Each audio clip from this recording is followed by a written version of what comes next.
Here's 30,000, she said, sliding the envelope across the mahogany table.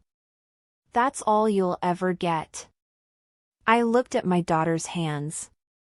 Manicured nails, diamond rings catching the light, skin smooth as porcelain. My own hands rested on my lap, veins visible through papery skin, knuckles swollen from arthritis. But these hands had built something. These hands had worked. The bank officer, Trevor, shifted uncomfortably. He pretended to study his computer, but his eyes darted between us. The conference room smelled like leather and lemon polish. Cassidy sat across from me in her tailored blazer. Her husband, Preston, stood behind her like a sentinel. They looked like a magazine cover, successful, united, untouchable. I was 76 years old, wearing a cardigan I'd owned for 12 years, and I'd taken the bus here. Mom, this is generous, Cassidy continued. With your memory issues and Dad's medical bills, we're doing you a favor managing the estate. Memory issues. That's what she called it when I forgot her birthday last year. Never mind, I'd remembered every single one for 43 years before that. I didn't reach for the envelope. Instead, I pulled documents from my purse, a worn leather bag from when my husband Garrett died 9 years ago. Before we continue, I said quietly, you should see these. I spread 3 documents on the table. A legal petition filed 2 weeks ago. A revised trust document. And something Cassidy had never seen, something I'd kept hidden for 9 years. What is this? Cassidy reached for the papers. That envelope? I said. It's insulting. But not for the reason you think. Preston leaned forward. Mrs. Holloway, I think you're confused. I'm not confused, I interrupted. I'm 76 years old. I've been quiet for a long time. But quiet doesn't mean stupid. Cassidy's face flushed. We're trying to help you. The house is falling apart, you can barely manage medications. Is that what you call taking my name off the house deed? I asked. Because I found that paperwork. The one you filed 3 months ago. The color drained from her face. You told me it was for refinancing, I continued. Except there was no refinancing, was there? I tapped the first document. This reverses that deed transfer. My lawyer says we have grounds for misrepresentation. I tapped the second. This is a new trust. Everything goes to someone who actually deserves it. Not you. Cassidy shot to her feet. You can't do this. That house, Dad's pension, we've been planning. Planning my funeral? I asked. Planning which nursing home has the cheapest rates? We have 3 kids. Preston's business needs capital. You thought I'd die soon and you'd inherit everything, I finished. But I'm not dead, Cassidy. And I'm not dying anytime soon. I picked up the third document. Do you know what this is? She stared, and I saw recognition hit her face. The loan agreement your father and I made you sign at 23. $55,000 for your startup that never started. You swore you'd pay back. Preston looked at his wife. You told me that was a gift. 20 years, 8 months, 13 days, I said. Then there was the $15,000 for your wedding. $8,000 for your car. $12,000 for Preston's dental work. $6,000 for private school tuition. With each amount, Cassidy seemed to shrink. $96,000 over 23 years. Not once did you say thank you. You just kept asking for more. You're our mother, Cassidy whispered. That's what mothers do. Yes. But daughters are supposed to see us as people. Not ATMs. I pushed the envelope back. Keep it. I don't want guilt money. Then what do you want? I gathered my papers.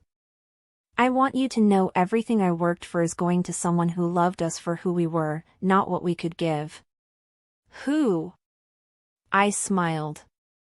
Your son. My grandson, Felix. He visits every Sunday. He calls just to talk. He sees me, Cassidy. The way you stopped seeing me years ago. I turned to Trevor. Close the joint account Mrs. Holloway Preston has access to. Today. Mom, wait.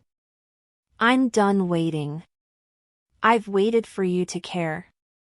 I'm done. As I reached the door, Cassidy called out, "You'll regret this." I looked back at her. The only mistake I made was thinking that if I gave you enough, you'd love me. But love doesn't work that way. I left without looking back. Speech balloon. What happens next? Will Cassidy fight back? Drop a comment and subscribe, this story is just getting started. 3 days later, Felix arrived at 9:30 sharp with cinnamon rolls and coffee. He was 24, tall like his grandfather, with gentle eyes. "Morning, Grandma Willa," he said, kissing my cheek. At the kitchen table, I told him everything. The envelope, the documents, the confrontation. Felix listened, his expression growing troubled. "I'm so sorry, Grandma. I didn't know it had gone this far. She's your mother. I don't want to put you in the middle. You're not. Mom did this to herself." He met my eyes. "Is it true? About the trust?" I nodded. "Everything goes to you when I'm gone." "Why me?" "Because you see me. Your mother hasn't visited in 8 months. She showed up 2 hours late to your grandfather's funeral. But you come every Sunday. You fixed my porch. You set up my pill organizer. You did it because you love me, not because you wanted something." His eyes were bright with tears. "Of course I love you." "Exactly. To Cassidy, I'm a burden. But to you, I'm just Grandma." I showed him my burgundy journal, every dollar I'd given Cassidy over the years. Felix read over my shoulder, his expression darkening. "Why didn't you say no?" "Because she's my daughter." Every time, I thought maybe this time would be different. What changed? I realized I've been waiting for her to love me back. But she never will.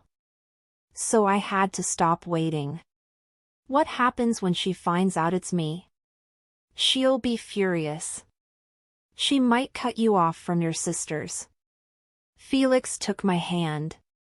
"Grandma, you're protecting yourself. If Mom uses my sisters as leverage, that's on her, not you." My phone buzzed. A text from Vivian, my lawyer. "Cassidy's attorney contacted us.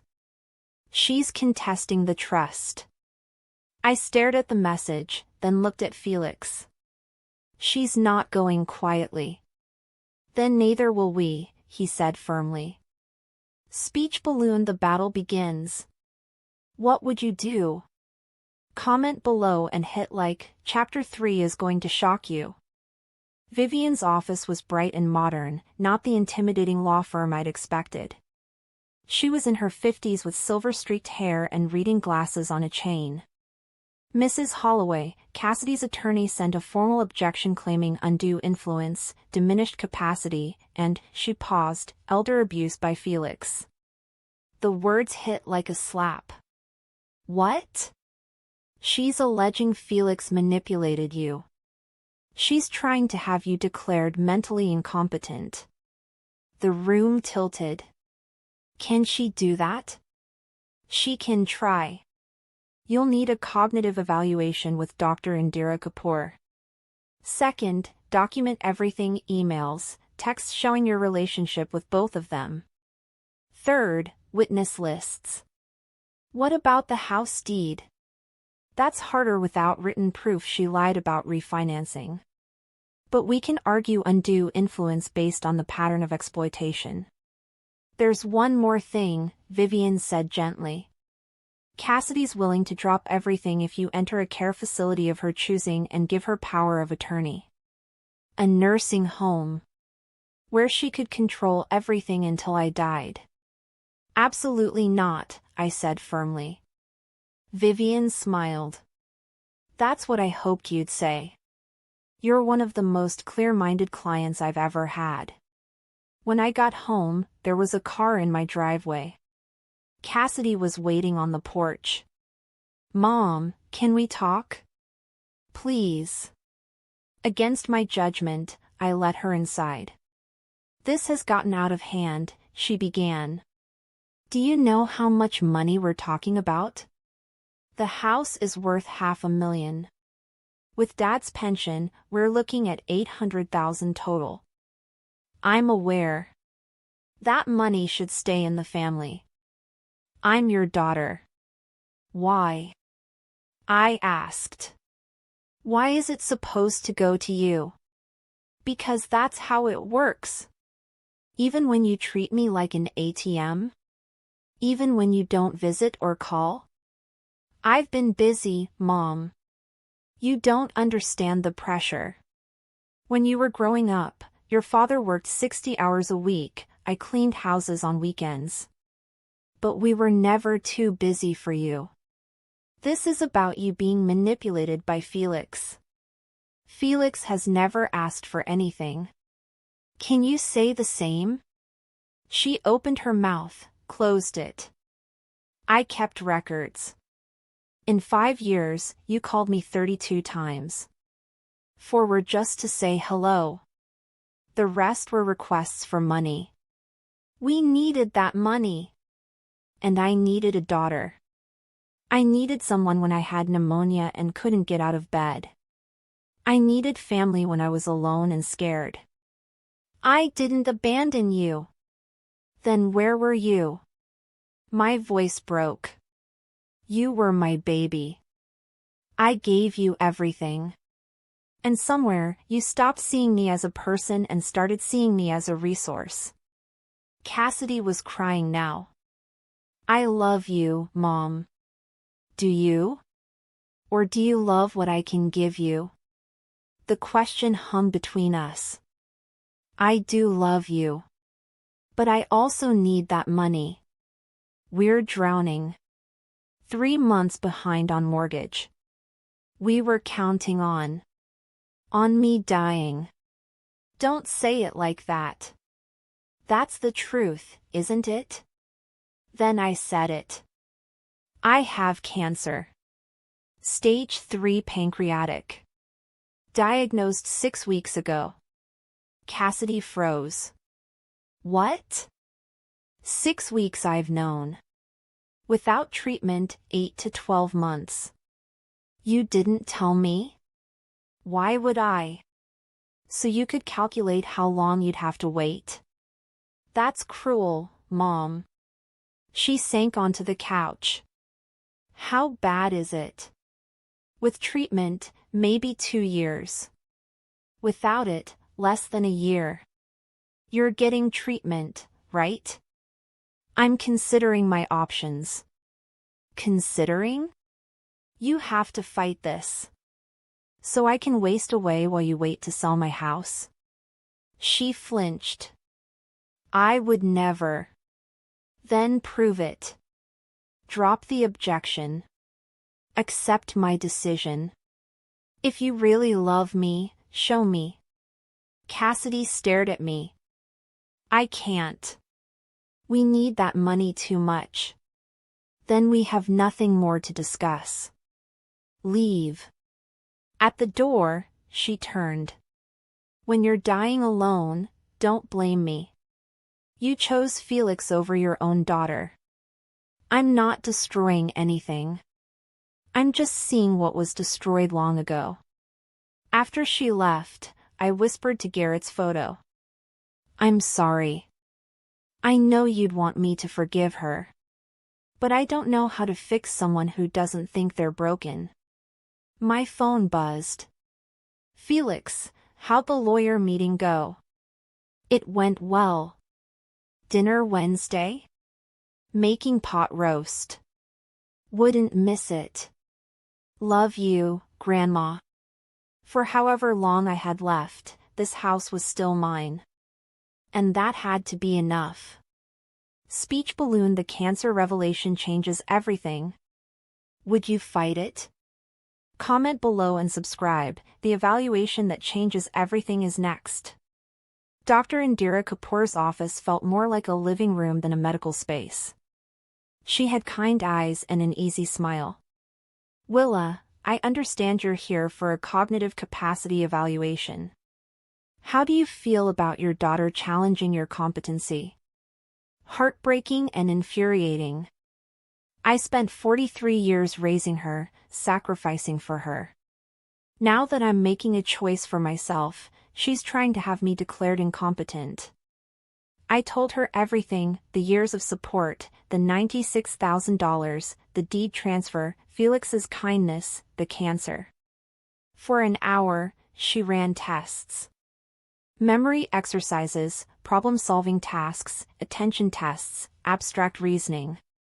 Some were easy, others made me think. But nothing felt impossible. Walk me through how you chose to revise your trust, she said. I explained the journal, the financial records, meeting Vivian, weighing consequences.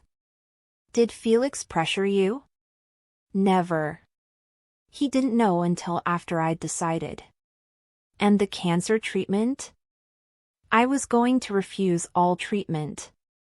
But Felix helped me see I was being stubborn and partly trying to punish Cassidy. So I'm starting palliative therapy. That's very rational decision-making. You identified emotional reasoning, reassessed, and adjusted. That's sophisticated. So I'm not crazy? She smiled. No. You demonstrate excellent cognitive function. Your memory is above average. Your reasoning is intact.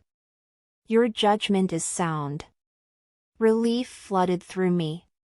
Willa, between you and me? I've evaluated dozens of cases where families claim incompetency to gain control. This isn't one of those cases. You're making decisions your daughter doesn't like, but that doesn't make you incompetent. It makes you autonomous. After I left, I texted Vivian, better than expected. She said I'm sharp as a tack. Excellent. Meet Monday for deposition prep? I'll be there. Felix texted, thinking about you. Dinner tonight? Luigi's at 6? See you there, Grandma. Red heart. I walked into a boutique I'd passed 1,000 times. Can I help you? The saleswoman asked. I need an outfit for court. Something that says I'm not a confused old woman who needs managing. She grinned. Oh, honey. I've got just the thing. Speech balloon. Willa's taking back her power. What should she wear? Comment and subscribe. The deposition is going to be intense. The deposition was brutal. Jeffrey Klein, Cassidy's silver-haired attorney, tried to trap me with questions about memory lapses, the stove incident, signing documents I didn't fully understand. But I stayed calm. I made poor choices about lending to family. But I'm correcting those choices. That's not incompetence. That's learning. Or vindictiveness, Klein said. Punishing your daughter by disinheriting her. I'm choosing who receives my assets based on who earned that trust. When I looked at Cassidy, she sat rigid, Preston's hand on her shoulder. My daughter does what's convenient, I said quietly. She calls when she needs money. That's not love. That's transaction. Court day arrived. Judge Marcus Pemberton was in his 60s with deep-set eyes and a no-nonsense expression. Klein called Dr. Harold Vinson, a geriatric psychiatrist who'd never met me. Based on medical records, I have concerns about capacity. Vivian objected. He's never examined Mrs. Holloway. Sustained, the judge said. Your opinion is speculative. Cassidy testified next, rewriting history, claiming she'd been concerned, that I'd been defensive, that the deed was to protect me. Vivian cross-examined, how many times did you visit your mother last year? Maybe 8 or 9 times. In an entire year. Does that sound like a close relationship? Vivian pulled out phone records. 32 calls in 5 years. 28 involved money requests. You documented $96,000 in loans. How much repaid? None, Cassidy whispered. Dr. Kapoor testified next. Mrs. Holloway demonstrated above-average cognitive function. She's one of the sharpest 76-year-olds I've evaluated. Then Felix. Klein tried to paint him as a freeloader. Isn't it convenient you became devoted right when she was diagnosed? Felix's jaw clenched. I've visited every Sunday for 6 years. Long before any diagnosis. But I shouldn't have to prove I love my grandmother. Finally, I took the stand. Mrs. Holloway, why did you choose Felix? Because he sees me. Not as a bank account or inheritance. Just as grandma. After 76 years of being whatever everyone needed, that's worth more than money. Isn't this really about punishing your daughter? No. It's about choosing dignity. Love can't be bought or earned. Felix gives it freely. Cassidy never did. After recess, Judge Pemberton returned. I find no grounds for guardianship. Mrs. Holloway has demonstrated clear cognitive function and rational decision-making. The trust revision will stand. Petition denied. Cassidy gasped. Off the record, the judge said, looking at Cassidy. Ms. Holloway Preston, your mother doesn't owe you an inheritance. I suggest you spend less time in court and more time being the daughter she deserves. He banged his gavel. Court adjourned. Speech balloon justice. What do you think Cassidy will do now? Comment and subscribe. 3 weeks later, I sat at my kitchen table with blank stationery. I'd won, but victory felt hollow. I wrote a letter to Cassidy, not for her, but for myself. Dear Cassidy, you were the most beautiful baby. I promised I'd give you everything. But somewhere, the giving became expected. I taught you my love was infinite and free. That was my mistake. I'm not sorry for changing my trust or choosing Felix. But I am sorry our relationship became so broken. The cancer is progressing. I have maybe a year. I'm dying without the relationship I hoped for. But even after everything, I still love you. What changed is I've learned to love myself too. To value my dignity and peace. I hope you find happiness. I hope you learn to value people for who they are. With love always, Mom. I sealed it. Vivian would deliver it after I was gone. Felix texted, running late, be there in 20. Just you. I prepared pot roast, and we had dinner together. Easy, warm, connected. How are you feeling? Really? Felix asked. Tired. The treatment helps with pain but takes a lot out of me. I'm dying, Felix. The treatment is just buying time. Every day we get is worth something. I want to make sure you're prepared. I'm setting up an education fund for Margot and Sloan, $50,000 for college. But Cassidy can't touch it. That's generous. They're innocent. But Felix, this inheritance isn't just money. It's responsibility. Use it wisely, but also live your life. 3 weeks later, my doorbell rang. Cassidy stood there, smaller than I remembered. No designer clothes, no makeup. She'd been crying. "Hi, Mom." We settled in the living room. "I'm so sorry, Mom," she said, tears spilling. "For everything. I've been seeing a therapist. She helped me see I've been treating you like a resource. I became everything you tried to teach me not to be." "Why, Cassidy?"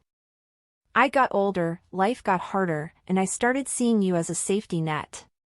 You always helped, so I never learned to stand on my own. I enabled you. I should have said no. You were being a good mother. I was being a bad daughter." She wiped her eyes. "I'm not asking for forgiveness. I just couldn't let you die without saying I'm sorry. I love you. I wish I could do everything differently." "I love you too," I said. "I always have. That's what made it so painful. I know the trust stands. And that's okay. Felix deserves it." We talked for an hour. Not about money, but memories. It wasn't complete reconciliation, but it was something. "Do you think you'll ever forgive me?" "I've already started. Forgiveness is a process. But things will never go back. Maybe we can have something new? If I keep showing up? Maybe." After she left, Felix found me drained but lighter. She apologized. Really apologized. Do you believe her? I want to. But I don't have much time to see proof. Speech balloon. Will Cassidy truly change? Comment your thoughts and subscribe. For months later, I sat in my backyard wrapped in Garrett's flannel jacket, watching November sun sink toward the horizon. The hospice nurse had left an hour ago. Dr. Sheffield had revised her estimate, maybe 3 months left. I'd made my peace with it. Felix brought tea. Chamomile with honey. We sat in silence, my favorite part of each day. The cancer was spreading. My body was giving up. But I wasn't afraid. 3 weeks later, on a cold December morning, I woke feeling different. Lighter. The pain was distant. I knew what that meant, my body was shutting down. Felix was asleep in the chair beside my bed. He'd been staying every night. On my nightstand sat letters I'd written, one for Felix, one for Cassidy, one for Vivian. My vision was blurring, breathing shallow. "Felix," I whispered. His eyes flew open. "Grandma?" "I'm here." "The letters. Make sure everyone gets them." "I will. I promise." Tears fell onto my skin. "I love you so much. Thank you for everything. Thank you for seeing me. For loving me. For teaching me I was worth loving." The room dimmed. But I wasn't afraid. I'd said what needed to be said, done what needed to be done. My last thought was of Garrett waiting somewhere. Of the garden we'd planted, the life we'd built. And then, peace. Felix stood in his grandmother's living room 3 months after her death, surrounded by boxes. The house had sold to a young family who loved the garden. Most furniture was donated. But Felix kept the important things, Garrett's pocket watch, Willa's china, photo albums, the grandfather clock. And the letters. He'd read his dozens of times. Her final words, "You taught me I was worth loving." She'd had it backward. She taught him what love looked like, showing up. Being present. Seeing people for who they were. Cassidy attended the funeral with Preston and the girls. She'd cried, read her letter, thanked Felix. They weren't close, but there was tentative peace. The education fund for Margot and Sloane was established, $25,000 each at 21, with letters about being strong and breaking destructive patterns. Felix locked 847, Maple Street for the last time. The house would have new memories. But Willa's legacy wasn't in possessions. It was in the lesson: you're never too old to find your voice. Never too late to set boundaries. Never wrong to choose dignity. As he drove away, Felix glanced back at the blue house. "Thank you, Grandma. For everything." And somewhere, he liked to think, she was smiling. Speech balloon Willa's journey reminds us, it's never too late to choose yourself, set boundaries, and leave a legacy of dignity. Share your story in the comments. If this inspired you, hit subscribe and share with someone who needs to hear it. Remember, you are never just a bank account. You are worthy of love, respect, and living on your own terms. Red Heart.